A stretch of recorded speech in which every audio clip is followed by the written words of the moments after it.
রাজধানীর নিত্যপণ্যের বাজারে দীর্ঘদিনের অস্থিরতা কাটিয়ে শাকসবজির দামে কিছুটা স্বস্তি ফিরেছে। কমেছে কাঁচামরিচ ও পেঁয়াজের দামও। তবে গরু ও খাসির মাংসের বাড়তি দামের পাশাপাশি এখনও চড়া মুরগি ও ডিমের বাজার। সব ছাপিয়ে চরম অস্বস্তি দেখা দিয়েছে মাছের বাজারে। আকাশ ছোঁয়া দামে নাগালের বাইরে চলে গেছে ইলিশ, রুই, কাতলা সহ প্রায় সব ধরনের মাছ। রাজধানীর বাজার পরিস্থিতি নিয়ে রবিউল ইসলাম রবির এই প্রতিবেদন। টানা কিছুদিন ঊর্ধ্বমুখিতার পর অবশেষে কিছুটা স্বস্তির হাওয়া সবজির বাজারে। সরবরাহ বাড়ায় রাজধানীর কাঁচা বাজারগুলোতে প্রায় সব ধরনের সবজির দাম কমেছে। লাউ মিলছে 40 টাকায়, বেগুন 60 থেকে 80-তে, চিচিঙ্গা ও ভেন্ডি 40 টাকা কেজি, টমেটো 100 থেকে 120 টাকায়, কাঁচামরিচের ঝাঁঝও কমে 80 থেকে 100 টাকায় নেমেছে। আর ডাটা, পাট কিংবা লাল শাক কেনা যাচ্ছে 20 টাকা আটিতে। শশা দেশিটা 60 ও হাইব্রিড 40 টাকা প্রতি কেজি।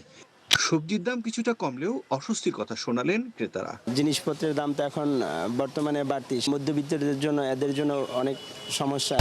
ব্রেকিং নিউজ, এয়ারটেল এখন সার্কেল। মানুষ কিনে নিয়ে যে খাবে তার তো একটা জিনিসটা তৈরি করতে হবে, গ্যাসের সমস্যা। মাছ, মাংস, কাঁচামাল সব কিছু, মাছের তো আরো আগুন। ওদিকে সব ধরনের মাংস ও ডিমের বাজার আগের মতোই চড়া। লাল 150, সাদা 140, আর হাঁসের ডিম 80 টাকা হারে। মাল শর্ট থাকলে তো আরো তো মাল কম আসতো, আরো তো প্রতিদিন মাল আসতেছে, দাম তো কম বিক্রি করে না। আগে ছিল 360 টাকা, সেখানে এই সপ্তাহে এসে 20 টাকা বেশি হয়েছে। এই 650 টাকা করে নিচে আসে, আগে ছিল 650 টাকা বেশি বর্তমানে।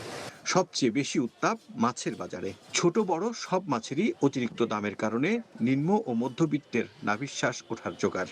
আকার ভেদে রুই ও কাতলা বিক্রি হচ্ছে 400 থেকে 550 টাকা কেজি দরে। পাবদা 400 থেকে 450 টাকা। যে মাছ 350, 400 ছিল সেটা এখন 450, 500। না, আগে যেই দামে কিনতাম এখন তো তার থেকে অনেক বেশি দামে কিনতে হচ্ছে, যা আমাদের জন্য কষ্ট আর কি। 10-20 টাকা মাছের দাম কিছুটা বাড়তি। বাজারের অবস্থা খারাপ, মানুষজন কেনাকাটাও করতে পারতেছে না, এমন অবস্থা। ভরা মৌসুমেও ইলিশ এখনো দুর্মূল্য। 600 থেকে 700 গ্রামের ইলিশের দাম চাওয়া হচ্ছে প্রতি কেজি 1400 থেকে 1600 টাকা।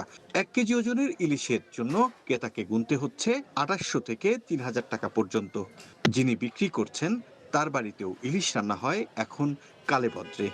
এত দামের মাছ ভাই আমি খেতে পারি না ভাই। হ্যাঁ, তা আমি খাইতে পারি না ভাই। রবিউল ইসলাম রবি, এটি নিউজ, ঢাকা।